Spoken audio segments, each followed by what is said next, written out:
শীতকাল চলে যাচ্ছে আর এই সময় এই চপটা না খেলে তো খুব বড় মিস হয়ে যাবে। তার জন্যই নিয়ে চলে এলাম দারুণ মুচমুচে একটা চপের রেসিপি। আওয়াজটা শুনেই বুঝতে পারলেন কতটা মুচমুচে হয়েছে। তার জন্য লাগবে ধনেপাতা। ধনেপাতাটার শিকড়গুলো কেটে বাদ দিয়ে দিয়েছি আর শুধু ওই স্টেম সমেত পাতাটা গোটাটাই রেখে দিয়েছি।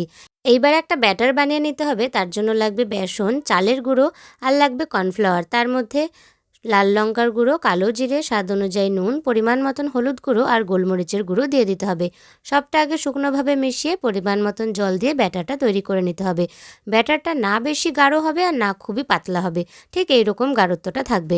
এরপর 3-4টে করে এরকম গোটা ধনেপাতা নিয়ে ব্যাটারে কোট করে সাদা তেল গরম করে ডিপ ফ্রাই করে নিলেই তৈরি হয়ে যাবে ধনেপাতার চপ। আর গ্যাসের ফ্লেমটাকে কিন্তু মিডিয়ামে রেখে দেবেন, তাহলেই তৈরি হয়ে যাবে মুচমুচে ধনেপাতার চপ। রেসিপিটা কেমন লাগলো কমেন্টে জানাবেন, ভালো লাগলে একটা লাইক করে দেবেন।